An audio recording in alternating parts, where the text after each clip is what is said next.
Hello, it is Wednesday the 5th of June and significant weather will be impacting the far west and far east of the country through the second half of this week, so let's dive into the detail. Immediately we can see lots of clear skies across Australia, fine through the northern half of the country and the centre here with the action on our maps in terms of rainfall happening across New South Wales as well as across far southwestern WA.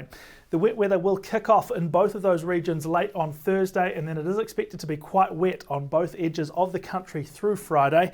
Initially, we will see the wet weather start in central and southern New South Wales. It will also affect parts of eastern Victoria, so we'll zoom in and have a little bit of a closer look here. Now through Thursday, a low pressure area will develop off of the east coast, which will really drive that rain onto the country. The central and southern coastlines of New South Wales and the far east of Victoria are lining up to see some very wet conditions from tonight, Wednesday night, right through much of the day on Thursday and even into Friday. And over the course of that 3-day span, we do expect some places to see triple figures. That's right, 100 millimetres of rain, if not more, around the Illawarra and South Coast forecast districts.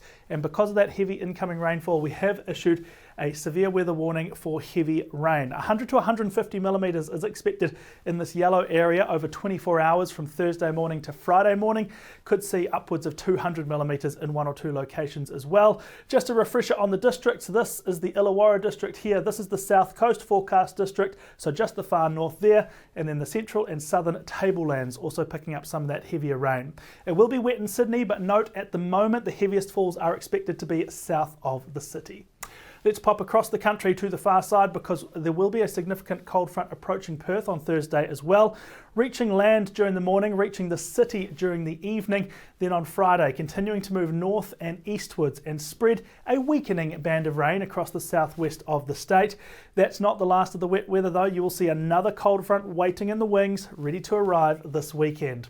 In terms of rainfall between Wednesday and Friday, we could see 20 to 40 millimetres in many areas, but if thunderstorms do kick off, and there's certainly a chance that they will, we will see isolated spots getting more than 40 millimetres across the southwestern coastline of Western Australia. Elsewhere across the country, a fine second half to the week with clear and settled weather, but we are going to see chillier temperatures continue to spread across much of Australia. And while it has been cold down here in recent days, we're also going to see some slightly cooler conditions eventually reach the far north of the country. So most of the autumn so far and into winter, we've continued to see those 30-degree temperatures up north with 20-degree overnight minimums. But coming this weekend, the minimums are going to start to drop. Darwin down to 17. I know for a lot of us that doesn't sound cold, but that's a real knockdown in terms of those temperatures there, as cool as 3 degrees around the centre of the country and most of the southern half in single digits as well. And we'll also see the top temperatures knocked down a few degrees across northern Australia and most of the rest of the country stuck in the teens.